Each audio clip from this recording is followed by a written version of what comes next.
നാം അധിവസിക്കുന്ന അതിവിശാലമായ ഭൂമി, അതിലെ അനന്തകോടി ജീവജാലങ്ങൾ, സസ്യലതാദികൾ, വനങ്ങൾ, സമുദ്രങ്ങൾ, സമുദ്രത്തിലെ കോടാനുകോടി മത്സ്യവർഗങ്ങൾ, മുത്തും പവിഴവും മരതകങ്ങളുമടങ്ങുന്ന മറ്റു വിസ്മയങ്ങൾ, ഭൂമിക്കടിയിലെ ഉറവ വറ്റാത്ത ജലസമ്പത്ത്, വിലമതിക്കാനാവാത്ത ഖനിശേഖരങ്ങൾ, നിത്യവിസ്മയങ്ങളായ അഗ്നിപർവ്വതങ്ങൾ, ഭൂമിക്ക് പുറമെയുള്ള ധാരാളം ഗ്രഹങ്ങൾ, സൂര്യൻ ഉൾക്കൊള്ളുന്ന ഒട്ടനവധി നക്ഷത്രങ്ങൾ, മറ്റു നക്ഷത്ര സമൂഹങ്ങൾ, പ്രകാശവർഷങ്ങളുടെ വിദൂരതയിൽ സ്ഥിതി ചെയ്യുന്ന അഗണ്യകോടി നക്ഷത്ര വിഭാഗങ്ങൾ, ഉൽക്കകൾ, ഇവയെല്ലാം ഉൾക്കൊള്ളുന്ന അതിവിസ്മയ വിസ്തൃത പ്രപഞ്ചം.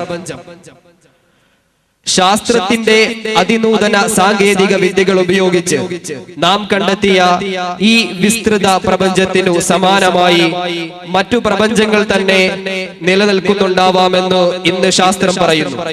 എന്നാൽ എല്ലാം സൃഷ്ടിച്ച് പരിപാലിച്ചു പോരുന്ന സർവശക്തനായ, സർവജ്ഞാനിയായ, സർവവ്യാപിയായ ഒരു സൃഷ്ടാവ് നമുക്കുണ്ടെന്നതിൽ നമുക്കാർക്കും സംശയം കാണില്ല. എന്നാൽ കാലങ്ങളായി ഈ സൃഷ്ടാവിനെ മനുഷ്യർ പല പേരുകൾ നൽകി വിളിച്ചു പോരുന്നു. പലരും സ്വന്തമായ നിഗമനങ്ങളിലൂടെയാണ് ദൈവത്തെ കണ്ടെത്തിയിട്ടുള്ളത്. അവർ തന്നെയാണ് ദൈവത്തിന്റെ ഗുണഗണങ്ങൾ നിർണയിക്കുന്നതും അവനെ എങ്ങനെ ഉൾക്കൊള്ളണം, ആരാധിക്കണം എന്നൊക്കെ തീരുമാനിക്കുന്നതും. എന്നാൽ പരിശുദ്ധ ഇസ്ലാമിൽ സൃഷ്ടാവായ അല്ലാഹുവാണ് അവൻ ആരാണെന്ന് മനുഷ്യനെ പരിചയപ്പെടുത്തുന്നത്. അവന്റെ ഗുണഗണങ്ങൾ അവൻ തന്നെയാണ് വിശദീകരിക്കുന്നത്. മനുഷ്യനെയും അവൻ ഉൾക്കൊള്ളുന്ന പ്രപഞ്ചത്തെയും എന്തിനാണ് സൃഷ്ടിച്ചതെന്ന് അവനാണ് വിശദമാക്കി തന്നത്. അവനെ എപ്രകാരം ആരാധിക്കണം എന്ന് പഠിപ്പിക്കുന്നതും അല്ലാഹുവാണ്. എന്നാൽ പ്രവാചകന്മാരിലൂടെയാണ് സൃഷ്ടാവായ അല്ലാഹു തന്റെ അധ്യാപനങ്ങളും സന്ദേശങ്ങളും മനുഷ്യർക്ക് കൈമാറുന്നത്. മനുഷ്യപിതാവ് ആദം അലൈഹിസ്സലാം തുടങ്ങി ഇബ്രാഹിം, മൂസ, ഈസ അലൈഹിമസ്സലാം പോലെയുള്ള 1,24,000 വരുന്ന പ്രവാചകന്മാർ ദൈവത്തിന്റെ ദൂതന്മാരായി ലോകത്ത് വന്നിട്ടുണ്ട്. അവരിൽ അവസാനത്തെ പ്രവാചകനാണ് മുഹമ്മദ് മുസ്തഫ സ്വല്ലല്ലാഹു അലൈഹി വസല്ലമ. എന്നാൽ എല്ലാ പ്രവാചകന്മാരുടെയും മതം ഒന്നായിരുന്നു, ദൈവം ഒന്നായതുപോലെ. പിൽക്കാലത്ത് അവരുടെ അനുയായികൾ ജൂതൻ, ക്രിസ്ത്യൻ, മുസ്ലിം എന്നീ പേരുകളിൽ അറിയപ്പെട്ടെങ്കിലും എല്ലാ പ്രവാചകന്മാരും മുസ്ലിംകളായിരുന്നു എന്നത് ശ്രദ്ധേയമാണ്. ചില പ്രവാചകന്മാർക്ക് അല്ലാഹു ഗ്രന്ഥങ്ങൾ നൽകിയിരുന്നു. തൗറാത്ത്, ഇഞ്ചീൽ, സബൂർ, വിശുദ്ധ ഖുർആൻ എന്നിവ അവയിൽ ചിലതാണ്. ഏകനായ സൃഷ്ടാവിന്റെ വചനങ്ങളാണ് അവയിലുള്ളത്. അക്കൂട്ടത്തിൽ മാറ്റത്തിരുത്തലുകൾക്ക് വിധേയമാവാതെ ഇന്നും ദൈവം അവതരിപ്പിച്ചതുപോലെ നിലനിൽക്കുന്നത് പരിശുദ്ധ ഖുർആനാണ്. ഇന്നത്തെ നമ്മുടെ ചർച്ചയിൽ നിങ്ങൾക്കത് കൂടുതൽ ബോധ്യമാവും. ഈ വേദിയിലേക്ക് പ്രിയപ്പെട്ടവരെ സഹർഷം സ്വാഗതം ചെയ്യുന്നു. വിഷയാവതരണത്തിനായി പ്രമുഖ പണ്ഡിതനും ഖുർആൻ വിശാരദനുമായ സിംസാറുൽ ഹഖ് ഹുദവിയെ സ്നേഹാദരങ്ങളോടെ സ്വാഗതം ചെയ്യുകയാണ്, ക്ഷണിക്കുകയാണ്.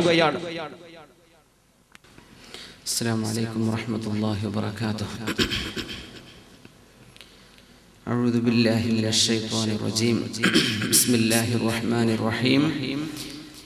الحمد لله نحمده ونستعينه ونؤمن به ونستغفره ونستهديه ونتوب إليه ونعوذ بالله من شرور أنفسنا ومن سيئات أعمالنا. من يهده الله فلا مضل له ومن يضلله فلا هادي له. ونشهد أن لا إله إلا الله وحده لا شريك له.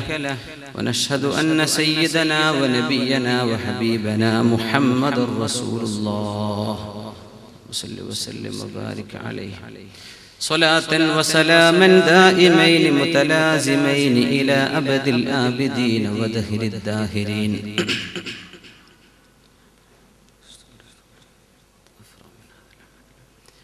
أعوذ بالله من الشيطان الرجيم بسم الله الرحمن الرحيم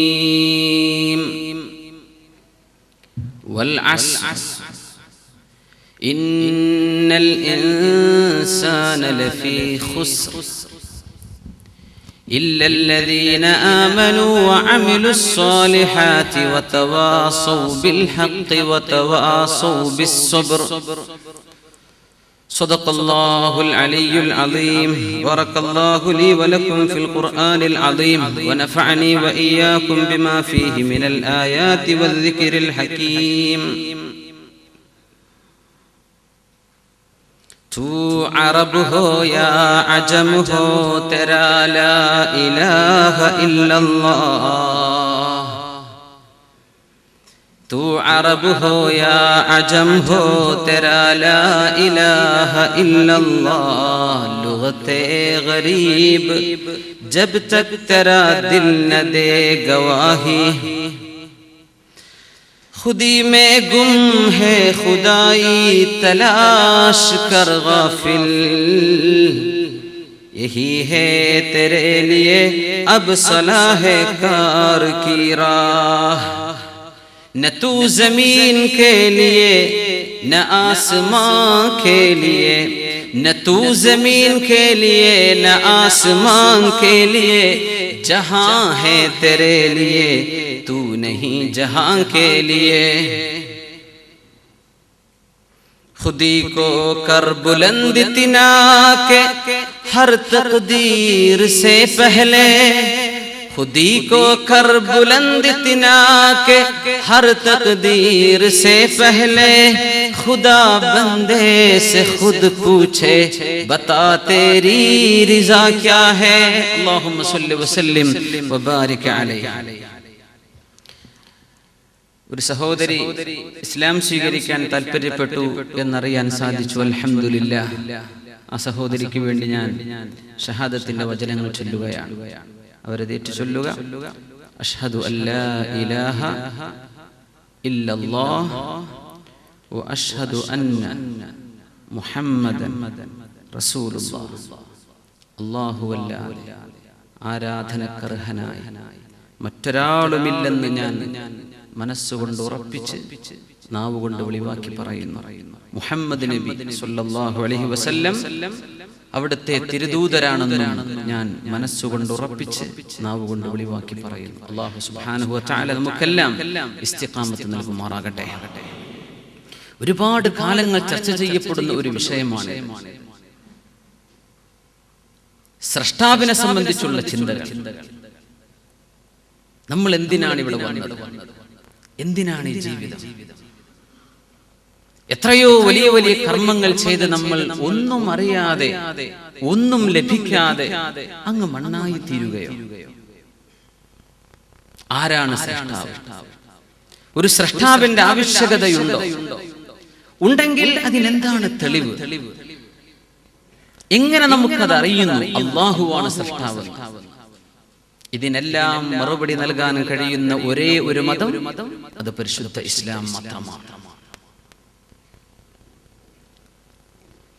18-ാം നൂറ്റാണ്ടിലും 19-ാം നൂറ്റാണ്ടിലും ജീവിച്ച സതീർത്ഥരായ ഒരു ആലിമുണ്ട്. മഹാനായ ഇമാം അബ്ദുല്ലാഹിൽ ഹദ്ദാദ് റളിയല്ലാഹു അൻഹു. ബഹുമാനപ്പെട്ടവരുടെ ഒരു വാക്കുണ്ട്. A non-believer is bewildered by creation. A non-believer is bewildered by creations, and a believer is bewildered by the Creator. Al-kafir ha'irun fi khalqillah wal mu'min ha'irun fillah. അവിശ്വാസികൾ മുഴുവനും അത്ഭുതപ്പെട്ടു നിൽക്കുന്നത് പ്രപഞ്ചത്തിന്റെ സൃഷ്ടിപ്പിനെ കുറിച്ചാണ്. ലബോറട്ടറികളുടെ ചർച്ച എന്താ? ഈ പ്രപഞ്ചത്തിൽ അല്ലാഹു ഉണ്ടാക്കിയ കെമിക്കലുകൾ എങ്ങനെ പ്രവർത്തിക്കുന്നു എന്ന് പരിശോധിക്കുകയാണ്. ഒരു ബയോളജിസ്റ്റ് പഠിക്കുന്നത് എന്താ? മനുഷ്യ ശരീരം എന്ന അത്ഭുതകരമായ ഈ സംവിധാനത്തിന്റെ ഉള്ളിൽ എങ്ങനെയാണ് നമ്മുടെ ശാരീരിക പ്രക്രിയകൾ നടക്കുന്നത് എന്ന് പരിശോധിക്കുകയാണ്. ഒരു ആസ്ട്രോളജിസ്റ്റ്, ഒരു ആസ്ട്രോണമിസ്റ്റ് എന്താണ് പരിശോധിക്കുന്നത്? എന്താണ് ഈ പ്രപഞ്ചം? How wonderful it is. എത്രയൊക്കെ നമ്മൾ പുരോഗമിച്ചു എന്ന് പറഞ്ഞാലും ഇന്ന് നമുക്ക് കിട്ടിയിട്ടുള്ള വിവരം എന്ന് പറഞ്ഞത് ഹൗ ഇറ്റ് ഈസ് ഹാപ്പനിങ്, എങ്ങനെയാണ് ഇതൊക്കെ സംഭവിക്കുന്നത് എന്നേ മനസ്സിലായിട്ടുള്ളൂ. Why it is happening and who makes it happen. എന്തിനാണ് ഇതൊക്കെ നടക്കുന്നത്? ആരാണ് ഇത് നടത്തുന്നത്? ഇത് സയൻസിന് ഇതുവരെ മറുപടി പറയാൻ സാധിച്ചിട്ടില്ല. നമ്മൾ പഠിക്കുന്നത് എങ്ങനെ നടക്കുന്നു എന്ന് മാത്രമാണ്. എന്ത് ശാസ്ത്രശാഖകൾ നിങ്ങൾ എടുത്ത് പരിശോധിച്ചോളൂ, ചർച്ച അതേ ഉള്ളൂ. എങ്ങനെയാണ് ഇതൊക്കെ? How is it happening? ആരാണ് ഇത് നടത്തുന്നത്? ഒരു കോശത്തെ സംബന്ധിച്ച് പഠിക്കുമ്പോൾ എത്ര സങ്കീർണമാണ് മനുഷ്യന്റെ കോശം എന്ന് നമുക്ക് മനസ്സിലാകും. നമ്മുടെ വിദ്യാർത്ഥികൾക്ക് അതറിയാം. ആര് ഇങ്ങനെ സങ്കീർണമായി ഇതിനെ സൃഷ്ടിച്ചു പഠിക്കുന്നില്ല. പ്രപഞ്ചം എങ്ങനെ ഉണ്ടായി എന്നതിനെ സംബന്ധിച്ച് മനുഷ്യന്റെ അന്വേഷണങ്ങൾ ഒരുപാട് തലങ്ങളിലേക്ക് നീങ്ങിയിട്ടുണ്ട്. അങ്ങനെ കണ്ടെത്തുന്ന ഒരു സിദ്ധാന്തമാണ്, ഒരു സിദ്ധാന്തം മാത്രമാണ് പ്രപഞ്ചം ഒരു മഹാവിസ്ഫോടനത്തിൽ നിന്നുണ്ടായതാണ്. ഇത് പറഞ്ഞാൽ എങ്ങനെ ഉണ്ടായി എന്നതിനെ മറുപടിയായിട്ടുള്ളൂ. ആരാണ് ആ വിസ്ഫോടനം ഉണ്ടാക്കിയത്? എന്തിനാണ് അങ്ങനെ ഒരു വിസ്ഫോടനം സംഭവിച്ചത്? Why and who? ഇതിന് മറുപടി നൽകാൻ ഒരു ശാസ്ത്രവും തയ്യാറല്ല. അത് പറഞ്ഞുവെങ്കിൽ, അതിനവർക്ക് മറുപടി നൽകാൻ കഴിയുമെങ്കിൽ അല്ലാഹു ജല്ല ജലാലു, അല്ലാഹു മാത്രമാണെന്നതിന് മറുപടിയുള്ളൂ.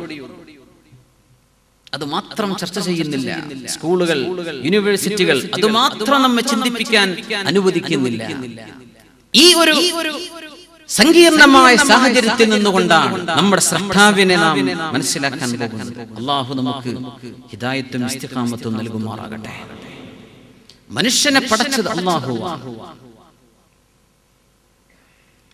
ചാൾസ് ഡാർവിൻ സിദ്ധാന്തിച്ച പോലെ കുരങ്ങിൽ നിന്നുണ്ടായതാണോ മനുഷ്യൻ? ആ വിശ്വാസം എത്ര കണ്ട് അബദ്ധ ജടിലമാണ്. അതിനെ സ്ക്രൂട്ടിനി ചെയ്യാൻ ഈ സമയം ഞാൻ ഉദ്ദേശിക്കുന്നില്ല. ഇൻഷാ അല്ലാഹ് നമ്മുടെ ചർച്ചയുടെ അവസാന ഭാഗം വിശുദ്ധ ഖുർആനിന്റെ ഒരു പ്രഖ്യാപനം വരുന്നുണ്ട്. ഇതുപോലെയുള്ള സിദ്ധാന്തക്കാർ ലോകത്ത് പ്രത്യക്ഷപ്പെടുമെന്ന്. ആദം നബി അലൈഹിസ്സലാം പെർഫെക്റ്റ് മാൻ, പരിപൂർണതയുള്ള മനുഷ്യനായിട്ടാണ് അല്ലാഹു ആദം നബി അലൈഹിസ്സലാമിനെ പഠിച്ചത്. അത് ഇസ്ലാം പറഞ്ഞു, ജുദായിസം പറഞ്ഞു, ക്രിസ്ത്യാനിറ്റി പറഞ്ഞു. മതങ്ങൾക്ക് വിധേയമായിട്ട് പറഞ്ഞുകൂടാ. അങ്ങനെ ഒരു ധിക്കാരത്തിൽ നിന്നാണ് സത്യത്തിൽ ഇതിന് സമാന്തരമായ മറ്റെന്തെങ്കിലും ആശയങ്ങൾ ഉണ്ടോ എന്ന് അന്വേഷിച്ചുകൊണ്ടാണ് മനുഷ്യൻ ചിമ്പാൻസിയിൽ നിന്നുണ്ടായി എന്ന തത്വം ചാൾസ് ഡാർവിൻ സിദ്ധാന്തിക്കുന്നത്. സുബ്ഹാനല്ലാഹ്. മനുഷ്യനെ പടച്ചത് സൃഷ്ടാവാണ്. ഇൻഷാ അല്ലാഹ് വഴിയെ നമ്മൾ ചർച്ചയിലൂടെ വരും. ആ മനുഷ്യൻ എങ്ങനെ ജീവിക്കണം എന്ന് തീരുമാനിക്കുന്നതും സൃഷ്ടാവാണ്. സുബ്ഹാനല്ലാഹ്. അത് പഠിപ്പിച്ചു തരാൻ മഹാനായ അബുൽ ബശർ ആദം നബി അലൈഹിസ്സലാം മുതലിങ്ങ് ഭൂമിയിൽ എവിടെയെല്ലാം മനുഷ്യ സഞ്ചയങ്ങൾ ജീവിച്ചിട്ടുണ്ടോ അവിടേക്ക് മുഴുവനും ആയിരക്കണക്കിന് അമ്പിയാക്കന്മാർ അല്ലാഹു നിയോഗിച്ചു. അതിൽപ്പെട്ട നബിയായിരുന്നു ഈസ നബി അലൈഹിസ്സലാം. ജീസസ് ക്രൈസ്റ്റ് എന്നവരെ ക്രിസ്ത്യാനികൾ വിളിക്കുന്നുണ്ട്. സൺ ഓഫ് ഗോഡ് എന്ന് പറയുന്നുണ്ട്. അവരെ നബിയായിരുന്നു, അല്ലാഹുവിന്റെ ദൂതൻ മാത്രമായിരുന്നു. അങ്ങനെ ഈജിപ്തിൽ കഴിഞ്ഞ നബിയാണ് മഹാനായ മൂസ നബി അലൈഹിസ്സലാം. മോസസ് എന്ന് ജൂതന്മാർ പറയുന്നു. മെസപ്പൊട്ടോമിയയിൽ വന്ന നബിയായിരുന്ന മഹാനായ ശൈഖുൽ അംബിയാ നൂഹ് നബി അലൈഹിസ്സലാം. സുമേറിയക്കാർക്കതറിയാം, ബാബിലോണിയക്കാർക്കതറിയാം. ഡേവിഡ് എന്നും സോളമോൻ എന്നും പറയുന്ന മഹാനായ ദാവൂദ് നബി അലൈഹിസ്സലാമും അവരുടെ പുത്രൻ സുലൈമാൻ നബി അലൈഹിസ്സലാമും ഇന്നത്തെ ഫലസ്തീനിലെ ജെറൂസലേമിൽ വന്ന പ്രവാചകന്മാരാണ്, അല്ലാഹുവിന്റെ ദൂതന്മാരാണ്. അതിൽ ചിലർക്ക് അല്ലാഹു വേദഗ്രന്ഥങ്ങൾ കൊടുത്തു. മറ്റു പലർക്കും ഒരുപാട് മിറക്കിൾസ്, അമാനുഷികമായ കഴിവുകൾ നൽകുകയുണ്ടായി, അമാനുഷികമായ സിദ്ധികൾ.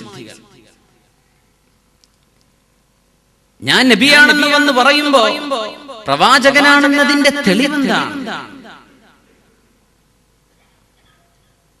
അങ്ങനെയാണ് ഇബ്രാഹിം നബി അലൈഹിസ്സലാം തീയിലേക്ക് എറിയപ്പെടുന്നതും ആ തീ തണുപ്പായി മാറുന്നതും. റബ്ബി ഇന്നി വളഅതുഹാ ഉൻസാ. മറിയം ബീവി റളിയല്ലാഹു അൻഹ പ്രസവിക്കപ്പെട്ടപ്പോൾ അവിടുത്തെ ഉമ്മ പറഞ്ഞു, അല്ലാഹുവേ, ഞാൻ പ്രസവിച്ചത് ഒരു പെൺകുട്ടിയാണല്ലോ. വലൈസ അദ്ദകറു കൽ ഉൻസാ. എനിക്ക് ജനിക്കാൻ പോകുന്നത് ഒരു ആൺകുട്ടിയാണെങ്കിൽ മസ്ജിദുൽ അഖ്സാക്ക് സേവനം ചെയ്യാൻ ഞാൻ ആ കുഞ്ഞിനെ നേർച്ചയാക്കുമെന്ന് ഞാൻ ഉദ്ദേശിച്ചിരുന്നു. പക്ഷേ ജനിച്ചത് പെൺകുട്ടിയാണ്. ആൺകുട്ടിയെ പോലെ അല്ലല്ലോ പെൺകുട്ടി. ഖുർആൻ പറഞ്ഞു, എങ്കിൽ ഒരു ആൺകുട്ടിയെക്കാളും വലിയ അത്ഭുതങ്ങൾ സൃഷ്ടിക്കാൻ കഴിയുന്ന ഒരു പെൺകുട്ടിയാക്കി ഇവരെ ഞാൻ മാറ്റിത്തരാൻ പോവുകയാണ്. അവരാണ് മഹാനായ പ്രവാചകൻ ഈസാ നബി അലൈഹി സ്വലാത്തു വസ്സലാമിന്റെ ഉമ്മയായി വന്ന മറിയം റളിയല്ലാഹു അൻഹ. അവരെ പരിപാലിച്ചത് മഹാനായ സക്കരിയ നബി അലൈഹിസ്സലാം. സഖരിയ എന്ന് പറയുന്ന പ്രവാചകൻ സക്കരിയ അലൈഹിസ്സലാം. വകഫലഹ സക്കരിയ. ഇത് ഖുർആൻ പറയുന്ന ചരിത്ര ഗ്രന്ഥങ്ങൾ സംഭവങ്ങളാണ്. ഇതുവരെ ഒരു ചരിത്രത്തിനും അത് നിഷേധിക്കാൻ സാധിച്ചിട്ടില്ല. അതാണ് ഖുർആനിന്റെ പ്രത്യേകത. ഈ ചരിത്ര സംഭവങ്ങൾ ഇങ്ങനെയല്ല സംഭവിച്ചത്, മറിച്ചാണെന്ന് പറയാൻ ഇന്നേ വരെ ഒരു രേഖയും ഇന്ന് ഭൂമിയുടെ മുകളിലില്ല. സക്കരിയ നബി അലൈഹിസ്സലാം മറിയം ബീവിയെ പരിപാലിച്ചു. ബൈബിളിൽ ചരിത്രമുണ്ട്. ഓൾ ടെസ്റ്റമെന്റിന്റെ തുടർച്ചയായി വന്ന ബൈബിൾ എന്ന് വിശ്വസിക്കുന്ന ബൈബിളിൽ മറിയം ബീവിയെ സംബന്ധിച്ചുള്ള ചർച്ചകളുണ്ടല്ലോ. വിശുദ്ധ ഖുർആൻ തിരുത്തലുകൾ കൊടുത്തുകൊണ്ടാണ് ഈ ചരിത്രം സ്ഥാപിക്കുന്നത്. മറിയം ബീവി നിൽക്കുന്ന മെഹ്റാബിന്റെ അടുത്തേക്ക് സക്കരിയ നബി അലൈഹിസ്സലാം ഭക്ഷണം കൊണ്ടുകൊടുക്കാൻ വേണ്ടി വരുമ്പോ മറിയം ബീവിയുടെ അടുത്ത് ഒരുപാട് ഭക്ഷണമുണ്ട്. ആ നാട്ടിൽ കിട്ടാത്ത ഭക്ഷണം. അന്നാലകി ഹാദാ, എവിടുന്നാണ് മറിയം നിങ്ങൾക്ക് ഇത് കിട്ടിയത്? ഖാലത് ഹുവ മിൻ ഇൻദില്ലാഹ്, ഇതെനിക്ക് അല്ലാഹു തന്നതാണ് എന്ന് മറിയം റളിയല്ലാഹു അൻഹ. ആ മറിയം ബീവിക്ക് അല്ലാഹു കാണിച്ചു കൊടുക്കുകയാണ്. കാരണങ്ങളില്ലാതെ കാര്യങ്ങൾ നടത്താൻ കഴിയുന്നവരാണ് അല്ലേ?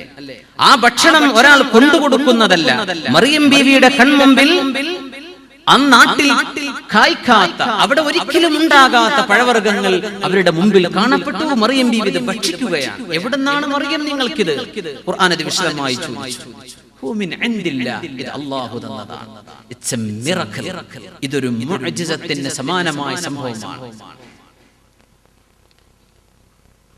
കാരണങ്ങളില്ലാതെ കാര്യങ്ങൾ നടത്താൻ കഴിയുന്ന ഒരേ ഒരുത്തൻ അത് പടച്ചതമ്പുരാൻ സൃഷ്ടാവ് മാത്രമാണെന്ന് ബോധ്യപ്പെടുത്തിക്കൊണ്ടാണ് മറിയം ബീവിയെ അല്ലാഹു തആല വളർത്തിക്കൊണ്ടുവരുന്നത്. എന്നിട്ടാണ് മാലാഖ വരുന്നത്, നിങ്ങൾക്കൊരു കുഞ്ഞിനെ നൽകാൻ അല്ലാഹു ഉദ്ദേശിക്കുന്നു. മറിയം ബീവി ഉടനെ പറഞ്ഞില്ലേ? ഉടനെ പറഞ്ഞു, എനിക്കെങ്ങനെയാണ്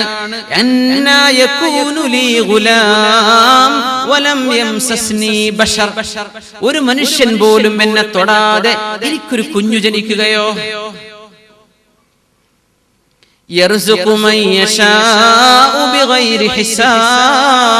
മറിയം ഒരു പുരുഷന്റെ സ്പർശമില്ലാതെ പോലും കുഞ്ഞിനെ നൽകാൻ കഴിവുള്ളവനാണ് അല്ലാഹു. അങ്ങനെ അത്ഭുതകരമായ സൃഷ്ടികർമ്മം നിർവഹിച്ചുകൊണ്ടാണ് ഈസാ നബി അലൈഹിസ്സലാത്തു വസ്സലാം ജനിക്കുന്നത്. അതിന്റെ പേരിൽ അവർ ദൈവമാകണമെന്നില്ല. അത്ഭുതകരമായ ജന്മം. നമ്മൾക്കൊക്കെ ഉമ്മയുമുണ്ട്, വാപ്പയുമുണ്ട്. ഉമ്മയും വാപ്പയും ഇല്ലാത്തൊരു സൃഷ്ടി അല്ലാഹു നടത്തിയിട്ടുണ്ട്. ആദം നബി അലൈഹിസ്സലാം ഉമ്മയുമില്ല, വാപ്പയുമില്ല. ഈസാ നബി അലൈഹിസ്സലാമിന് ഉമ്മയുണ്ട്, വാപ്പയില്ല. സ്ത്രീയിൽ നിന്ന് പക്ഷേ ഒരു പുരുഷനില്ല. എന്നാൽ ഒരു പുരുഷനിൽ നിന്ന് ഒരു സ്ത്രീ ഇല്ലാതെ ജനിച്ചവരാണ് ആദം നബി അലൈഹിസ്സലാമിന്റെ ഭാര്യ ഹവ്വാ റളിയല്ലാഹു അൻഹ. ഈ 4 സൃഷ്ടിയും അല്ലാഹു ലോകത്ത് കാണിച്ചു. അതിലെന്താ ദിവ്യത്വം ചാർത്തേണ്ട കാര്യമെന്താ? വാപ്പയും ഉമ്മയുണ്ടായിട്ട് അല്ലാഹു ജനിപ്പിച്ചു. ഉമ്മയും വാപ്പയും ഇല്ലാതെ, ഉമ്മയുണ്ടായിട്ട് മാത്രം, വാപ്പ ഉണ്ടായിട്ട് ഇതൊക്കെ അല്ലാഹുവിന്റെ സൃഷ്ടിപ്പാണ്. അതുകൊണ്ട് ക്രിസ്ത്യാനികളെ, നിങ്ങൾ ഈസാ നബി അലൈഹിസ്സലാം ദൈവമാണെന്ന് പറയല്ലേ. ആരാണ് ദൈവമെന്ന് അല്ലാഹു പഠിപ്പിച്ചു തരാൻ പോവുകയാണ്. അത്ഭുതങ്ങൾ അല്ലാഹു കാണിച്ചിട്ടുണ്ട്. മൂസാ നബി അലൈഹിസ്സലാത്തു വസ്സലാം അവിടുത്തെ പരിശുദ്ധമായ കയ്യിലുണ്ടായിരുന്ന വടി കൊണ്ട് ചെങ്കടൽ, ഇന്നത്തെ റെഡ് സീ, ആ ചെങ്കടലിൽ അടിച്ചപ്പോഴാണ് രണ്ട് പാതിയായി വെള്ളം നിന്നത്. വെള്ളം അങ്ങനെ നിവർന്നു നിൽക്കാൻ കഴിയുന്ന ഒരു സോളിഡ് അല്ല, പക്ഷെ അത് അങ്ങനെ ആയി, വഴിയായി കഴിഞ്ഞു. മൂസ നബി അലൈഹിസ്സലാം ഫലസ്തീനിലെത്തി, ഫറോവയും സൈന്യവും പിന്തുടർന്നു, നടുവിലെത്തി, വെള്ളം മൂടി, ഫറോവയും സൈന്യവും അവിടെ നശിക്കുകയുണ്ടായി. ഈ ചരിത്രം ഖുർആൻ മാത്രം പറഞ്ഞ ചരിത്രമല്ല, ഇതാർക്കും നിഷേധിക്കാൻ കഴിയാത്ത ചരിത്രമാണ്. അത് മൂസ നബി അലൈഹിസ്സലാമിന് അല്ലാഹു കൊടുത്ത മുഅ്ജിസത്താണ്, മിറക്കിൾ. അല്ലാഹു ഇടപെടുകയാണ് ഇവിടെ, ആർക്കും ഒന്നും ചെയ്യാൻ കഴിയില്ല. കത്തുന്ന തീ കരിക്കണം, ഇബ്രാഹിം നബി അലൈഹിസ്സലാമിനെ കരിച്ചില്ല. അല്ലാഹുവിന്റെ അല്ലാഹു കാണിക്കുന്ന മുഅ്ജിസത്ത്. എന്തേ? ഇവർ പ്രവാചകന്മാരാണ്. ഈസ നബി അലൈഹിസ്സലാം വന്നു, അല്ലേ? I could cure leprosy and blindness. Isa നബി അലൈഹിസ്സലാം പറഞ്ഞു, എനിക്ക് ജന്മനാ കണ്ണില്ലാത്ത ആളുകൾക്ക് കാഴ്ച കൊടുക്കാനും കുഷ്ഠരോഗവും വെള്ളപ്പാണ്ട് രോഗവുമുള്ള ആളുകൾക്ക് ചികിത്സിക്കാനും എന്നെ കൊണ്ട് കഴിയും. വഉഹയിൽ മൗതാ ബിഇദ്നില്ലാഹ്, മരിച്ചവരെ ജീവിപ്പിക്കാനും എനിക്ക് കഴിയും. പക്ഷെ അത് എന്റെ കഴിവല്ല, ബിഇദ്നില്ലാഹ്, അല്ലാഹു എനിക്ക് നൽകുന്ന കഴിവ് കൊണ്ട് ഞാനത് ചെയ്യും. അത് എന്റെ പ്രവാചകത്വത്തിന്റെ തെളിവാണ് എന്ന് മഹാനായ ഈസ നബി അലൈഹിസ്സലാം. ഇത് മിറക്കിളാണ്. മൂസാ നബി അലൈഹിസ്സലാമിന് ജീവിക്കാനുള്ള പന്ഥാവ് അല്ലാഹു കാണിച്ചു കൊടുത്തു. അത് തൗറാത്ത്, പരിശുദ്ധ ഗ്രന്ഥം തൗറാത്ത്. നമ്മൾ ഇന്ന് ഓൾഡ് ടെസ്റ്റമെന്റ് എന്ന് വിളിക്കുന്ന തൗറാത്ത്, പക്ഷേ അതിന്റെ ഒറിജിനൽ ഇന്ന് ലോകത്തില്ല തന്നെ, അത് അവർക്കും അറിയാം. ഈസ നബി അലൈഹിസ്സലാമിന് അല്ലാഹു ജീവിക്കാനുള്ള മൻഹജ് കൊടുത്തു, ജീവിക്കാനുള്ള പന്ഥാവ് കൊടുത്തു. അത് ബൈബിൾ എന്ന് ഇന്ന് ക്രിസ്ത്യാനികൾ വിളിക്കുന്ന, എന്നാൽ അല്ലാഹു നൽകിയ ഇൻജീൽ എന്ന പരിശുദ്ധ ഗ്രന്ഥം, ഇന്ന് അതിന്റെ ശരിയായ കോപ്പി ലോകത്ത് ഒന്നുപോലുമില്ലെന്ന സത്യം ക്രിസ്ത്യാനികൾക്കും അറിയാം. മുഅ്ജിസത്ത് ഒന്ന് വേറെയാണ്. ഈസ നബിയുടെ മുഅ്ജിസത്ത് മരിച്ചവരെ ജീവിപ്പിക്കുക, അസുഖമാകാത്ത അസുഖങ്ങൾ ശിഫയാക്കി കൊടുക്കുക. കാരണം എന്തേ? നാട്ടുകാർ മെഡിസിനിൽ പരീക്ഷണം നടത്തുന്ന കാലമായിരുന്നു. അതിനെ മറികടക്കുന്ന ഒരു കഴിവ് അല്ലാഹു ഈസ നബി അലൈഹിസ്സലാമിന് കൊടുത്തു. മുഅ്ജിസത്ത് ഒന്ന് വേറെ, ഈസ നബിയുടെ ദീൻ ഒന്ന് വേറെ. ഇൻജീൽ, മുഅ്ജിസത്ത് തിബ്, അവരുടെ മെഡിസിൻ. മൂസ നബി അലൈഹിസ്സലാമിന്റെ ജീവിത രീതിയാണ് തൗറാത്ത്. ദീൻ തൗറാത്താണ്, തൗറാത്താണ് അവരുടെ മൻഹജ്, ജീവിത പന്ഥാവ്, വേദഗ്രന്ഥം തൗറാത്ത്. പക്ഷേ മൂസ നബിയുടെ മുഅ്ജിസത്തോ ആ കയ്യിലുള്ള വടി. ഇനി വരുന്നു അഷ്റഫുൽ ഖൽഖ് സ്വല്ലല്ലാഹു അലൈഹി വസല്ലമ തങ്ങളിലേക്ക്. അന്ത്യപ്രവാചകർ ലോകത്ത് ജനിക്കുന്നത് AD 570-ലാണ്. മുഹമ്മദ് മുസ്തഫ സ്വല്ലല്ലാഹു അലൈഹി വസല്ലമ തങ്ങളെ പരിചയപ്പെടാതെ ലാ ഇലാഹ ഇല്ലല്ലാഹ് മനസ്സിലാക്കാൻ കഴിയില്ല എന്നതിന്റെ ഒന്നാമത്തെ തെളിവ് ഇസ്ലാമിലേക്ക് കടന്നു വരാനുള്ള വാചകം അഷ്ഹദു അല്ലാ ഇലാഹ ഇല്ലല്ലാഹ് വ അഷ്ഹദു അന്ന മുഹമ്മദർ റസൂലുള്ളാഹ്. ഇത് രണ്ടും പറയുമ്പോഴേ ഇസ്ലാമിലേക്ക് വരാൻ കഴിയും. അല്ലാഹു അല്ലാതൊരു ഇലാഹില്ലെന്ന് ഞാൻ വിശ്വസിക്കുന്നു, മുഹമ്മദ് റസൂലുള്ളാഹി സ്വല്ലല്ലാഹു അലൈഹി വസല്ലം അല്ലാഹുവിന്റെ തിരുദൂതരാണെന്നും ഞാൻ വിശ്വസിക്കുന്നു. നബിതങ്ങളാ പറഞ്ഞു തന്നത് ആരാണ് അല്ലാഹു എന്ന്. നബിതങ്ങളാണ് പരിചയപ്പെടുത്തേണ്ടത് തൗഹീദ് എന്താണെന്ന്. നബി സല്ലല്ലാഹു അലൈഹി വസല്ലമ തങ്ങൾ ഈ പ്രവാചക ശൃംഖലയിലെ അവസാനത്തെ കണ്ണിയാണ്. ഇനിയൊരു പ്രവാചകൻ വരാനില്ല. എന്തുകൊണ്ട് വരാനില്ല? നമുക്ക് പഠിക്കാം. ഇനിയൊരു വേദഗ്രന്ഥം ലോകത്തിന് ഇറങ്ങാനില്ല. എന്തുകൊണ്ട് ഖുർആനിൽ അവസാനിച്ചു? നമുക്ക് മനസ്സിലാക്കാം. മുഹമ്മദ് റസൂലുള്ളാഹി സ്വല്ലല്ലാഹു അലൈഹി വസല്ലമ തങ്ങളുടെ പ്രവാചകത്വം, അവിടുത്തെ വ്യക്തിത്വം, ഇത് ഹനിക്കാൻ പോകുന്ന ഒരു തെളിവ് പോലും ഇസ്ലാമിന്റെ ശത്രുപക്ഷത്തിരിക്കുന്ന ഒരാൾക്കും കിട്ടിയിട്ടില്ല എന്നത്, ഈ ദീനിന്റെ സാധിക്കുകയില്ല എന്നത് ഈ ദീനിന്റെ വലിയൊരു മുഅ്ജിസത്താണ്. ഇതിന്റെ ഒരു മിറക്കിൾ, അമാനുഷികമായ സംഭവമാണ്. അല്ലാഹുവിന്റെ റസൂലിനെ വ്യക്തിഹത്യ ചെയ്യാൻ ഒരാൾക്കും സാധിച്ചിട്ടില്ല, സാധിക്കുകയും ഇല്ല. ഇൻഷാ അല്ലാഹ് അല്ലാഹു അനുവദിക്കുമെങ്കിൽ റബീഉൽ അവ്വലിന്റെ സമയത്തെങ്ങാനും ഇതിന്റെ മറ്റൊരു ഭാഗം അത് റസൂലുള്ളാഹി സ്വല്ലല്ലാഹു അലൈഹി വസല്ലം തങ്ങളെ മനസ്സിലാക്കലാണ്. അത് നമുക്ക് പഠിക്കാം. അല്ലാഹു തൗഫീഖ് ചെയ്യുമാറാകട്ടെ. നബി സല്ലല്ലാഹു അലൈഹി വസല്ലമ തങ്ങൾക്ക് മുമ്പ് ലോകത്ത് ഒരേ സമയം ഒന്നിലേറെ പ്രവാചകന്മാർ വന്നിട്ടുണ്ട്. ഉദാഹരണം, ഇബ്രാഹിം നബി അലൈഹിസ്സലാം ഫലസ്തീനിലുള്ളപ്പോൾ സൊഡോം ആൻഡ് ഗൊമോറ, ഇന്നത്തെ ഡെഡ് സീ, ചാവുകടലിന്റെ പരിസരത്ത് വന്ന പ്രവാചകനാണ് മഹാനായ ലൂത്ത് നബി അലൈഹിസ്സലാം. അല്ലേ? മൂസാ നബി അലൈഹിസ്സലാത്തു വസ്സലാമിന്റെ സമകാലീനനായ പ്രവാചകനാണ് ശുഐബ് നബി അലൈഹിസ്സലാം. ഒന്നിലേറെ പ്രവാചകന്മാർ ഒരേ കാലഘട്ടത്തിൽ വന്നിട്ടുണ്ട് നബി സല്ലല്ലാഹു അലൈഹി വസല്ലമ തങ്ങൾക്ക് മുമ്പ്. അതെന്തുകൊണ്ടാണ്? അന്ന് ഓരോ പ്രദേശങ്ങളുടെയും അസുഖങ്ങൾ വ്യത്യസ്തമാണ്. ഇവിടെ ബിംബാരാധകരാണ്, ഇവിടെ കവർച്ചക്കാരാണ്. ശുഐബ് നബിയുടെ നാട്ടുകാർ കച്ചവടത്തിൽ വഞ്ചന ചെയ്യുന്നവരാണ്. മൂസ നബിയുടെ നാട്ടുകാർ അവര് മാജിക്, ബ്ലാക്ക് മാജിക് ചെയ്യുന്ന ആളുകൾ. ഓരോ നാട്ടുകാർക്കുമുള്ള അസുഖങ്ങൾ വ്യത്യസ്തമാണ്. യാത്രാ സൗകര്യങ്ങളില്ല. ഒരു സമൂഹം നശിപ്പിക്കപ്പെട്ടാൽ പോലും അടുത്ത നാട്ടുകാർ അത് അറിയുന്നില്ല. കമ്മ്യൂണിക്കേഷൻ മീഡിയ ഇല്ല. ഓരോ നാട്ടുകാരും ഐസൊലേറ്റഡ്. അവർക്ക് മാത്രമായി അവരുടെ ലോകം അത്രയുള്ളൂ. യാത്രാ സൗകര്യങ്ങളില്ലാത്ത കാലഘട്ടം എന്ന് നമ്മൾ മനസ്സിലാക്കണം. അന്ന് ഓരോ രാജ്യത്തേക്കും ഓരോ പ്രവാചകന്മാർ, ഒരേ സമയം നൂറുകണക്കിന് പ്രവാചകന്മാർ വന്നിട്ടുണ്ട്. AD 570 അഷ്റഫുൽ ഖൽഖ് സ്വല്ലല്ലാഹു അലൈഹി വസല്ലമ തങ്ങൾ മക്കയിൽ ജനിക്കുമ്പോൾ എന്താ ലോകത്തിന്റെ അവസ്ഥ? നബത്ത് എന്ന് പറയുന്ന കച്ചവട സംഘങ്ങളെ കുറിച്ച് ഇന്ന് ചരിത്രം പറയുന്നു. ലോകത്തിന്റെ മുക്കുമൂലകളിൽ യാത്ര ചെയ്തെത്തുന്ന സമൂഹം. മക്കക്കാർ കച്ചവടക്കാർ, മദീനക്കാർ അവർ കച്ചവടക്കാരാണ്. അറബികൾ ലോകം ചുറ്റുന്ന ആളുകളാണ്. യൂറോപ്പ്, മധ്യ യൂറോപ്പ് വരെ യാത്ര ചെയ്തിരുന്ന കച്ചവടക്കാരാണ് അറബികൾ. അന്ന് ലോക യാത്രാ സൗകര്യമായി ഇത്രത്തോളമായില്ല. പ്രശ്നങ്ങൾ അറിയാൻ കഴിയുന്നു. അവിടെ നടക്കുന്നത് എന്താണെന്ന് ദൂതന്മാർ മുഖേന തത്സമയം അറിയുന്നു. ഖിയാമത്ത് നാൾ വരെ നടക്കാൻ പോകുന്ന വിഷയം അല്ലാഹുവിന് അറിയാമല്ലോ. ഇന്നത്തെ കമ്മ്യൂണിക്കേഷൻ മീഡിയ, നമ്മുടെ TV ചാനലുകൾ, ഇന്റർനെറ്റിന്റെ സഹായം, മൊബൈൽ ഫോണുകൾ, ലോകത്ത് നടക്കുന്നതെല്ലാം ഒരു രാജ്യത്തെന്ന പോലെ നമുക്കറിയാം. എല്ലാ രാജ്യങ്ങളുടെയും ഇന്നത്തെ അസുഖം ഒന്നാണ്. അതുകൊണ്ട് ചികിത്സ ഒന്നേ വേണ്ടുള്ളൂ. വ്യഭിചാരം അത് എവിടെയെല്ലാം ഉണ്ടോ എല്ലാ രാജ്യങ്ങൾക്കും അത് പ്രശ്നമാണ്. കറപ്ഷൻ, അഴിമതി എല്ലാ രാജ്യങ്ങൾക്കുമുള്ള പ്രശ്നമാണ്. കമ്മ്യൂണിസം എന്നോ സോഷ്യലിസം എന്നോ പറഞ്ഞ ആശയം ലോകത്തിന്റെ എല്ലാ ഭാഗത്തും എത്തിയിട്ടുണ്ട്. ചാൾസ് ഡാർവിൻ പറയുന്നു, കുരങ്ങിൽ നിന്ന് മനുഷ്യൻ ജനിച്ചു എന്ന് പറയുന്ന ആശയം ഏതെങ്കിലും ഡാർവിന്റെ രാജ്യക്കാർക്ക് മാത്രമുള്ള, ലോകം എല്ലായിടത്തും അത് വായിക്കുന്നു, അറിയുന്നു.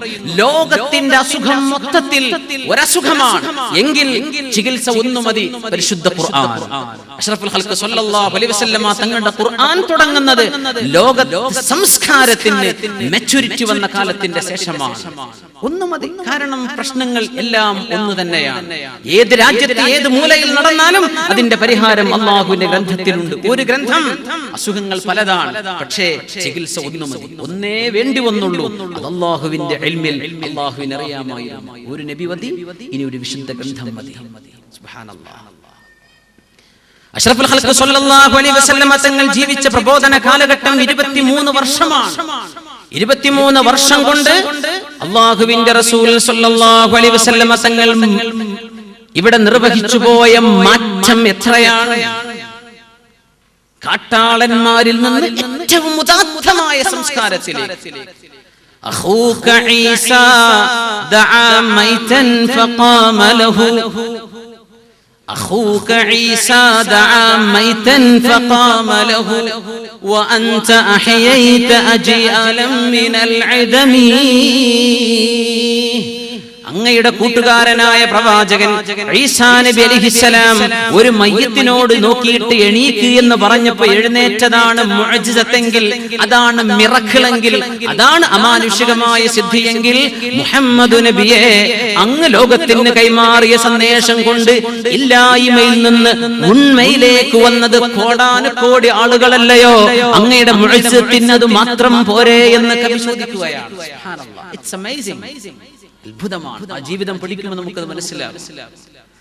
നബി സല്ലല്ലാഹു അലൈഹി വസല്ലം തങ്ങൾ ലോകത്തിന് കൈമാറിയ വിഷയം എന്താണ്? ലോകത്തോട് നിബിതങ്ങൾ പറഞ്ഞ വിഷയം ഒന്ന് മാത്രമാണ്, നിങ്ങളുടെ രക്ഷിതാവ് ഒരേ ഒരുത്തൻ മാത്രമാണ്, രണ്ടില്ല. ആ ഒരുത്തൻ മറ്റൊന്നിൻ 2-3 കഷ്ണങ്ങളുടെ കൂടിച്ചേരലല്ല, ഒരു കോമ്പോസിഷൻ അല്ല, നമ്പറുകളുമല്ല, ഒന്നേ ഒന്ന് മാത്രം. നിങ്ങളുടെ ഭൗതിക കണ്ണിനെ കാണാൻ കഴിയാത്തവനാണ് അവൻ. അവൻ ബിംബങ്ങളിൽ സന്നിവേശിക്കപ്പെട്ടവനല്ല, രൂപങ്ങളിലോ ഭാവങ്ങളിലോ മനുഷ്യർക്കിടയിൽ ജീവിക്കുന്നവനല്ല. അവൻ പദാർത്ഥ ലോകത്തിന്റെ ഭാഗമല്ല, അവന്റെ സൃഷ്ടിയുടെ ഭാഗമല്ല. അങ്ങനത്തെ ഒരു പടച്ച തമ്പുരാൻ, ഈ തമ്പുരാനെ പരിചയപ്പെടുത്താൻ വന്നവരാ ആയിരക്കണക്കായ പ്രവാചകന്മാർ. ഈ ഒരു സത്യം പറഞ്ഞതിന്റെ പേരിൽ എന്തൊക്കെ സഹിച്ചു അഷ്റഫുൽ ഖൽഖ് സ്വല്ലല്ലാഹു അലൈഹി വസല്ലം. ജന്മനാട്ടിൽ നിന്ന് പുറത്താക്കിയില്ലേ? അവിടുത്തെ അനുയായികളും അവരും ഒരുപാട് വേദന സഹിച്ചില്ലേ? എന്തിനായിരുന്നു ഈ ത്യാഗം? എന്തു നേടി? സമ്പത്ത് നേടിയോ? ഭൗതിക സുഖങ്ങൾ നേടിയോ? ഒന്നും നേടിയില്ല. അവിടുന്ന് വഫാത്താകുമ്പോ അവിടുത്തെ വാൾ ഒരു ജൂതന്റെ അടുത്ത് പണയപ്പെടുത്തിയിരുന്നു എന്ന് ചരിത്രം ഇന്ന് രേഖപ്പെടുത്തിയിരിക്കുന്നു. സുബ്ഹാനല്ലാഹ്. ഒന്നും നേടി. എന്തിനാണ് ഈ ത്യാഗമൊക്കെ സഹിച്ചത്? ഇത് സത്യമാണ്. ഈ സത്യം ഒരിക്കലും മൂടിവെക്കപ്പെടരുത്. അത് ലോകത്തോട് വിളിച്ചു പറയുകയാണ്. അതിനൊരുപാട് തെളിവുകൾ, ആയിരക്കണക്കായ തെളിവുകൾ അല്ലാഹു നൽകി. ആ തെളിവുകളിൽ ഏറ്റവും വലിയ തെളിവ് പരിശുദ്ധ ഖുർആനാണ്. എന്താണ് ഇതിന്റെ പ്രത്യേകത? നബി സല്ലല്ലാഹു അലൈഹി വസല്ലമ തങ്ങളുടെ മൻഹജ്, അവരുടെ ജീവിത രീതി ഖുർആനാണ്. ആയിഷ ബീബി റളിയല്ലാഹു അൻഹ പറയുന്നു, കാന ഖുലുഖുഹു അൽ ഖുർആൻ. നബിയുടെ ജീവിതം, അവിടുത്തെ സ്വഭാവം ഖുർആനായിരുന്നു. നിബിതങ്ങൾക്ക് നൽകപ്പെട്ട മുഅ്ജിസത്തോ അതും ഖുർആൻ. ഇവിടെയാണ് നമ്മൾ ചിന്തിക്കേണ്ടത്. ഈസ നബിയുടെ മൻഹജ് ഇൻജീൽ ബൈബിളാണ്, അവിടുത്തെ മുഅ്ജിസത്ത് മെഡിസിന. മൂസ നബിയുടെ മൻഹജ് തൗറാത്താണ്, അവരുടെ മുഅ്ജിസത്തോ അമാനുഷിക സിദ്ധിയോ കയ്യിലുണ്ടായിരുന്ന ആ ഒരു അത്ഭുത വടിയാണ്. പക്ഷേ മുഹമ്മദ് നബി സല്ലല്ലാഹു അലൈഹി വസല്ലമ തങ്ങളുടെ വിഷയത്തിൽ തീർത്തും അല്ലാഹു വ്യത്യസ്തപ്പെടുത്തി. എന്താണ്? നബിയുടെ മുഅ്ജിസത്ത് തന്നെയാണ് നബിയുടെ ദീൻ. എന്തുകൊണ്ട്? മുഅ്ജിസത്ത് അമാനുഷികമാണ്, അല്ലാഹുവിന്റെ വചനമാണ് ഖുർആൻ. അത് എങ്ങനെയെന്ന് ഇൻഷാ അല്ലാഹ് നമ്മുടെ വളരെ പരിമിതമായ സമയത്തുള്ളിൽ നമുക്ക് ചർച്ച ചെയ്യാം. ആ മുഅ്ജിസത്ത് അല്ലാഹുവിന്റെ വചനമാണ്. അല്ലാഹുവിന്റെ വചനം എന്നത് അല്ലാഹുവിന്റെ സത്തയുടെ ഭാഗമാണ്, അല്ലാഹുവിന്റെ വിശേഷണം, അല്ലാഹുവിന്റെ അട്രിബ്യൂട്ട്. അങ്ങനെയെങ്കിൽ അല്ലാഹുവിന്റെ നിലനിൽപ്പിനോളം അസലിൽ നിന്ന് അസലിലേക്ക്, അബദിൽ നിന്ന് അബദിലേക്ക് എന്നും നിലനിൽക്കുന്ന അല്ലാഹുവിന്റെ വിശേഷണമാണ് ഖുർആൻ. അത് നിൽക്കുമ്പോ എന്നും ഇസ്ലാമിയുടെ നിലനിൽക്കും. ഇൻഷാ അല്ലാഹ് നമുക്കത് മനസ്സിലാക്കാൻ കഴിയും. ഇസ്ലാം की फितरत में कुदरत ने लचक दी है, ये उतना ही उभरेगा जितना के दबाओगे. ഇത് മനസ്സിലാക്കാൻ കഴിയുന്ന ഒരു ആയത്ത് പരിശുദ്ധ ഖുർആനിലുണ്ട്. ബിസ്മില്ലാഹിർ റഹ്മാനിർ റഹീം. ഇന്നാ നഹ്നു നസ്സൽനാ الذിക്റ വഇന്നാ ലഹു ലഹാഫിളൂൻ. നമ്മൾ കേട്ടിരുന്ന ഒരു ആയത്തായിരിക്കാം ഇത്. തീർച്ചയായും നാമാണ് പരിശുദ്ധ വചനങ്ങളെ ഖുർആനിനെ ഇറക്കിയത്. വഇന്നാ ലഹു ലഹാഫിളൂൻ. അത് സൂക്ഷിക്കുക തന്നെ ചെയ്യും, നാം തന്നെ സൂക്ഷിക്കും. ഇവിടെ ഇസ്ലാം അനുസരിച്ച് ജീവിക്കൽ നമ്മുടെ ബാധ്യതയാണ്, ഓരോ മനുഷ്യന്റെയും ബാധ്യതയാണ്. അല്ലാഹു പറഞ്ഞ പോലെ ജീവിക്കൽ, എന്നാൽ അവന്റെ ഖുർആനിനെ നിലനിർത്തൽ അല്ലാഹുവിന്റെ ബാധ്യതയാണ്.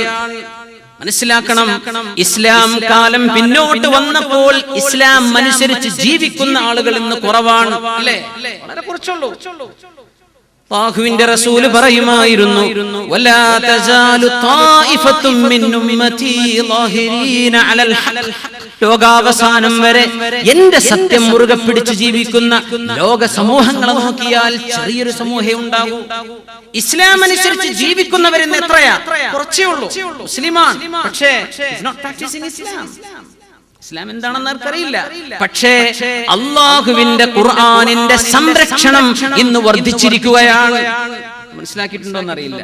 ഖുർആനിന്റെ കോപ്പികൾ ഇന്ന് കോടിക്കണക്കിനാണ് അടിച്ചുകൊണ്ടിരിക്കുന്നത്.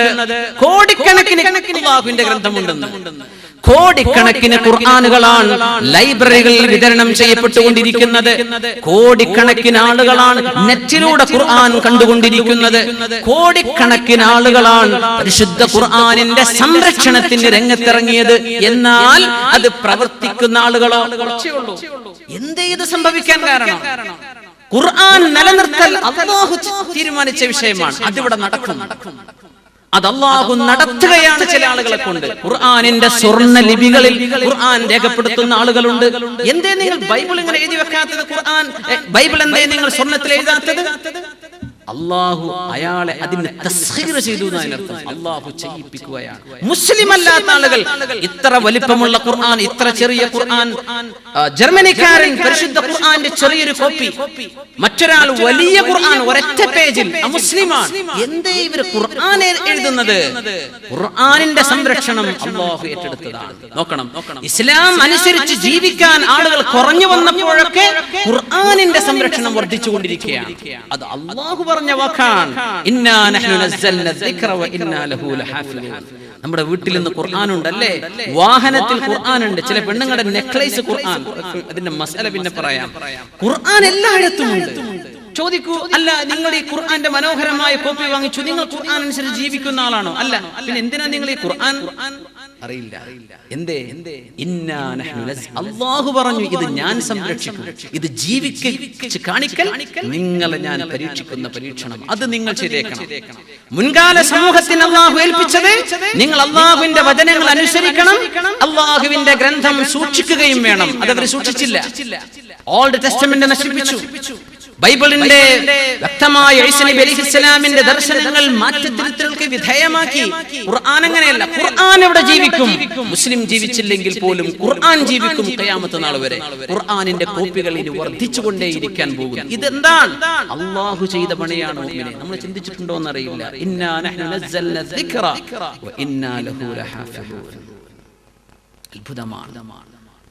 മനുഷ്യനെ നന്മയിലേക്ക് വിളിക്കാൻ വന്ന ആകാശത്ത് നിന്ന് ഭൂമിക്ക് അല്ലാഹു ഇട്ടുതന്ന പാശമാണ് ഖുർആൻ.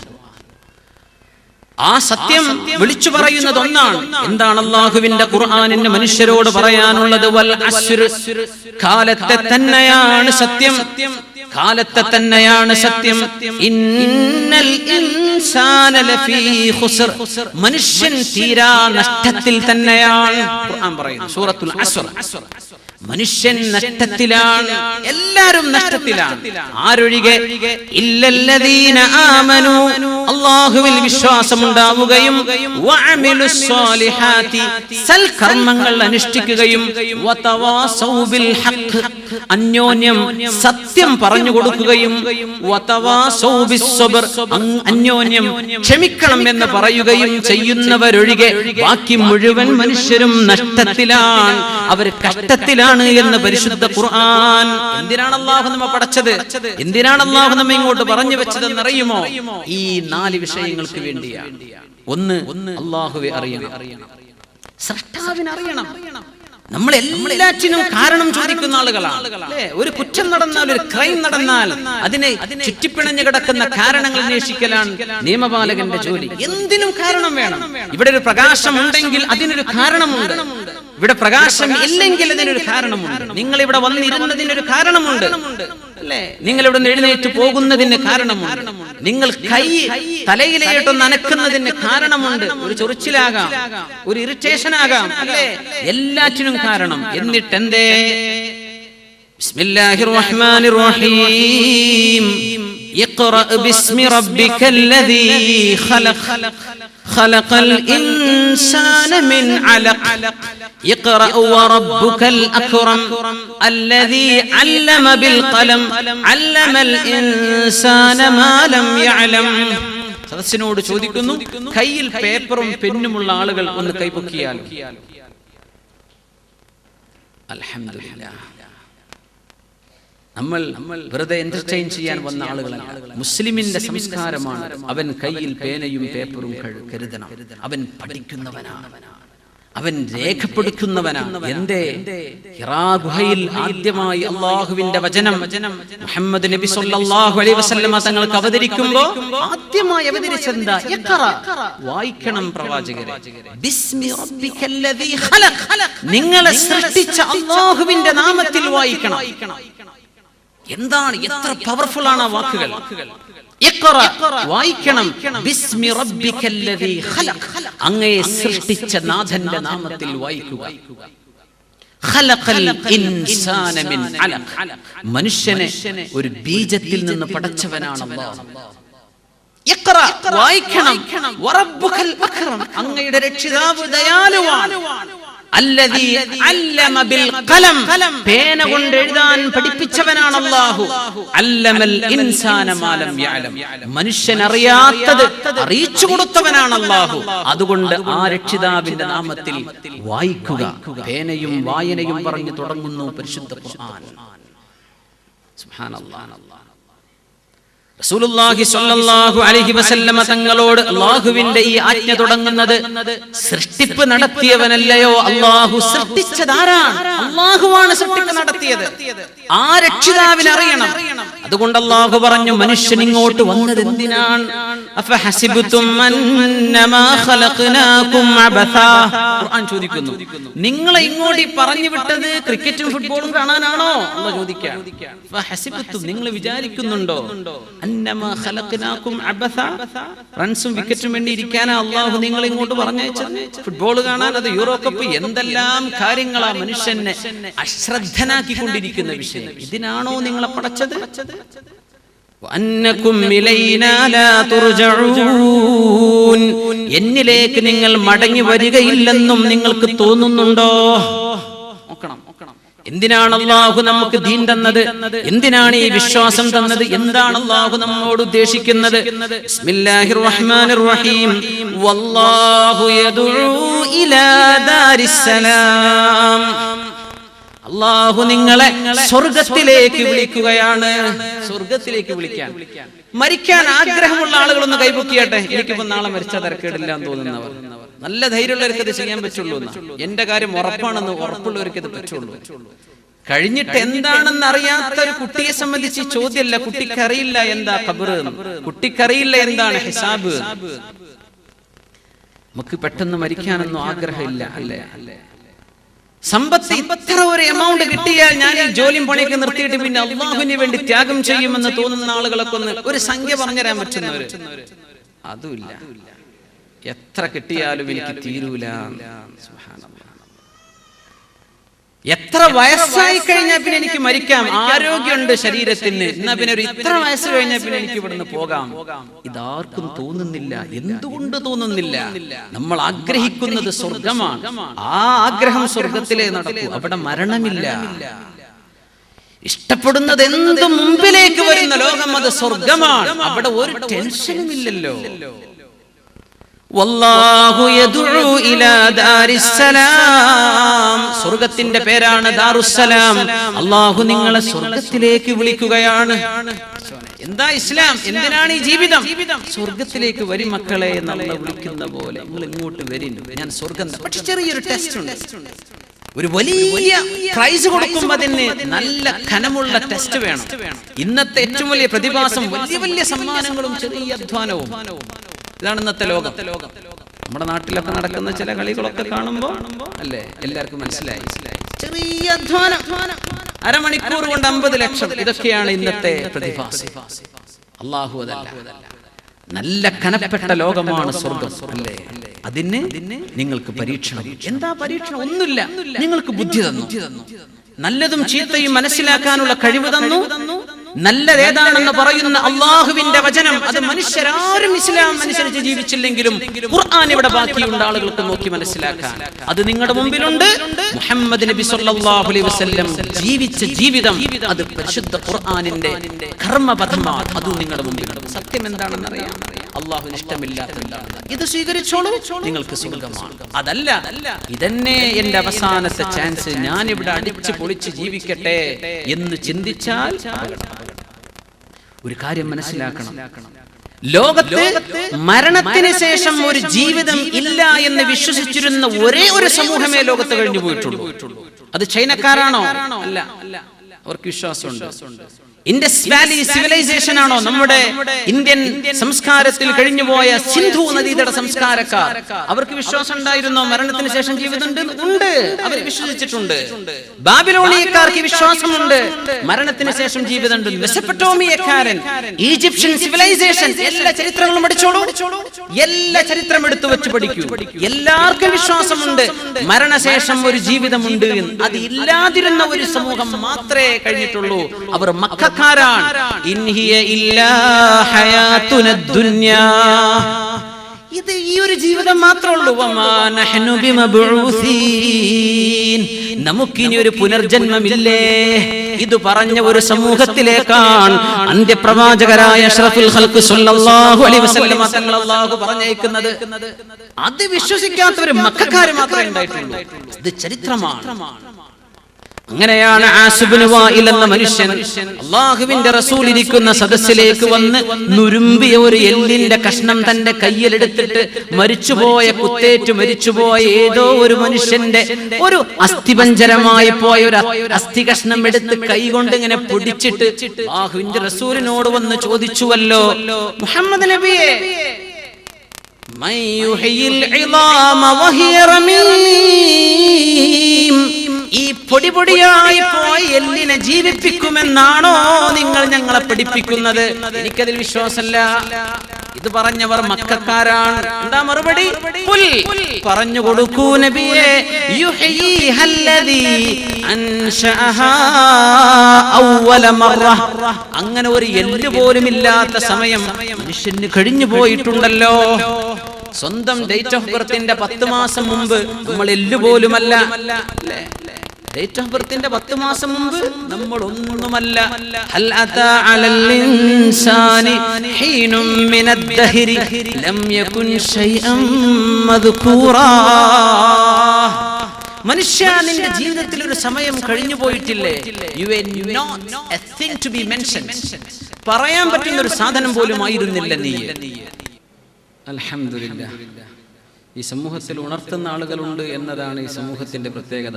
അൽ ഖൈറു ഫിയ വഫി ഉമ്മതി ഇലാ യൗമിൽ ഖിയാമ, ഈ ഉണർത്തലുകൾ ലോകാവസാനം വരെ നിലനിൽക്കുമെന്നതുകൊണ്ടാണ് മറ്റൊരു നബി പോലും ലോകത്തിന് വേണ്ട എന്ന് അള്ളാഹു നിശ്ചയിച്ചതെന്ന് പണ്ഡിതന്മാർ പറയുന്നു. മൂസ നബി അലൈഹിസ്സലാമിന്റെ സമൂഹത്തിൽ പ്രവാചകന്മാരുടെ നന്മകളും അവരുടെ സിദ്ധാന്തങ്ങളും അവരുടെ കാഴ്ചപ്പാടുകളും ടീച്ചിങ്സും എല്ലാം നിലനിന്നിരുന്നു. പക്ഷേ കാലക്രമത്തിൽ നഷ്ടപ്പെട്ടു പോവുകയാണ് ഉണ്ടായത്. പക്ഷേ ഈ ഉമ്മത്ത്, ഈ സമൂഹം, the nation of Prophet Muhammad sallallahu alaihi wasallam, ഈ സമൂഹത്തിന്റെ പ്രത്യേകത ഇതിൽ ഉണർത്തുന്ന ആളുകൾ എന്നും നിലനിൽക്കും എന്നതാണ്. അതുകൊണ്ടാണ് ഇനി ഒരു നബി പോലും ലോകത്ത് വരാനില്ല എന്ന് അള്ളാഹു നിശ്ചയിച്ചതിന്റെ സിർ, അതിന്റെ രഹസ്യം പോലും അതാണെന്ന് മഹാന്മാരായ പണ്ഡിതന്മാർ രേഖപ്പെടുത്തിയിട്ടുണ്ട്. വിശുദ്ധ ഖുർആനിന്റെ അവതരണമാണ് നമ്മൾ അതിന്റെ അവതരണ പശ്ചാത്തലമാണ് ചർച്ച ചെയ്തുകൊണ്ടിരിക്കുന്നത്. ഖുർആനിലെ ശാസ്ത്രീയ വിഷയങ്ങൾ, അല്ലെങ്കിൽ ഖുർആൻ ഇന്നത് പറഞ്ഞു, ലോകാവസാനത്തിന്റെ അടയാളങ്ങൾ ഖുർആൻ പറഞ്ഞത്, അല്ലെങ്കിൽ വാട്ടർ സൈക്കിളിനെ കുറിച്ച് ഖുർആൻ പറഞ്ഞത്, ഇലക്ട്രോണുകളെ കുറിച്ച്, പ്രോട്ടോണുകളെ കുറിച്ച് ഖുർആൻ, ഇങ്ങനെയൊക്കെയുള്ള ചർച്ചകൾ ലോകത്ത് നടക്കുന്നുണ്ട്. എന്റെ ചോദ്യം അതല്ല. ഖുർആനിൽ ഇന്നതുണ്ട് എന്ന് സമർത്ഥിക്കുമ്പോൾ ഖുർആനിലെ ചില ശാസ്ത്രീയ സത്യങ്ങളുമായി തുലനം ചെയ്യുമ്പോൾ ഖുർആനിന്റെ ആധികാരികത മനസ്സിലാകാത്ത ഒരാൾക്ക് എങ്ങനെ അത് ഉൾക്കൊള്ളാൻ കഴിയും? ഖുർആൻ എന്താണെന്ന് അറിയണ്ടേ? അപ്പോഴല്ലേ ഖുർആനിന്റെ ചർച്ചയെ മനസ്സിലാക്കാൻ പറ്റും. അതുകൊണ്ട് എന്റെ സത്യവിശ്വാസികൾ, എന്റെ സഹോദരന്മാർ, സഹോദരിമാർ, ഒന്ന് സഹകരിക്കണം. അറബ് ഭാഷയെ മാറ്റി നിർത്തി ഖുർആൻ പഠിക്കാൻ കഴിയില്ല. ബിലിസാനിൻ അറബിയ്യിൻ മുബീൻ, വ്യക്തമായ അറബ് ഭാഷയിലാണ് ഖുർആനിന്റെ അവതരണം. അങ്ങനെയാണ്. എന്തും അറബ് ഭാഷ അത്ഭുതമാണ്. ഭാഷകൾ മുഴുവനും അൽ-ലുഗാതു കുല്ലുഹാ തൗഖീഫിയ്യ, all the languages are divinely inspired. എല്ലാ ഭാഷകളും അല്ലാഹു നൽകുന്ന, അല്ലാഹു സ്രഷ്ടാവ് നൽകുന്ന ഇൻസ്പിറേഷനാണ് ഭാഷകളെന്ന് ഇസ്ലാമിന്റെ തത്വമാണ്. ജമുൽ ജവാമിയിലെ ഒരു വചനമാണ് അൽ-ലുഗാതു കുല്ലുഹാ തൗഖീഫിയ്യ. എല്ലാ ഭാഷകളും അതിൽ അള്ളാഹുവിന്റെ സത്തയുമായി ചേർന്ന് നിൽക്കുന്ന സത്തയുടെ ഭാഗമായ അള്ളാഹുവിന്റെ വചനമായ ഖുർആൻ മനുഷ്യർക്ക് അള്ളാഹു നൽകുന്നത്, നമ്മോട് അള്ളാഹു സംവദിക്കാൻ അള്ളാഹു തിരഞ്ഞെടുത്ത ഭാഷ അറബിയാണ്. അതുകൊണ്ട് ഖുർആനും അറബിയും മനസ്സിലാക്കുമ്പോഴാണ് ഖുർആനിന്റെ ഭംഗി മനസ്സിലാകുന്നത്. അള്ളാഹു ആദ്യം ചിന്തിപ്പിച്ചുകൊണ്ടാണ് വരുന്നത്. ഇഖ്റ ബിസ്മി റബ്ബിക്കല്ലദീ ഖലഖ്. സൃഷ്ടിച്ച നാഥനെ സംബന്ധിച്ച് നിങ്ങൾ പഠിക്കുന്നില്ലേ? ഇതാണ് അള്ളാഹു ചോദിക്കുന്നത്. സൃഷ്ടിച്ച നാഥനെ സംബന്ധിച്ച് പഠിക്കുന്നില്ലേ? എല്ലാറ്റിനും കാരണം വേണം. അങ്ങനെ ഒരു കാരണം അന്വേഷിച്ചു ചെന്നാൽ കാരണം ആവശ്യമില്ലാത്ത ഒരുത്തനിലേക്ക് അത് എത്തിച്ചേരും, തീർച്ചയാണ്. ലോകം എങ്ങനെ തുടങ്ങി എന്ന് ശാസ്ത്രകാരൻ പറയുന്നു, സിദ്ധാന്തിക്കുന്നു. അത് സിദ്ധാന്തമാണ്, തിയോളജിയാണ്, തിയറിയാണ്, കൺസെപ്റ്റ് അല്ല. അതൊരു വസ്തുതയല്ല, സിദ്ധാന്തം. എന്താ സിദ്ധാന്തം?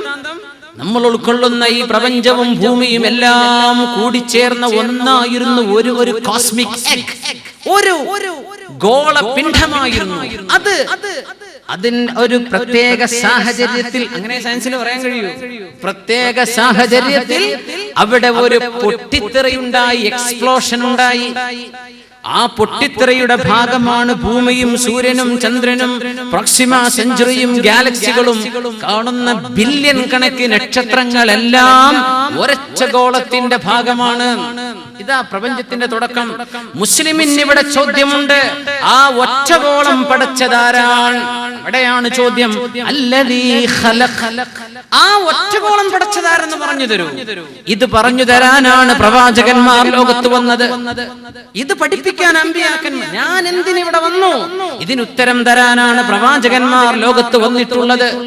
ഏകനായ സ്രഷ്ടാവിനെ പരിചയപ്പെടുത്തി തരാൻ അല്ലാഹു തന്നെ പറയുന്ന ഖുദ്സിയായ ഹദീസ്, കുന്തു കൻസൻ മഖ്ഫിയൻ ഫഅഹ്ബബ്തു അൻ നുഅറഫ്. ഞാൻ അറിയപ്പെടാതിരിക്കുന്ന ഒരു നിധിയായിരുന്നു. I was a treasure unknown. فأحببت أن أعرف.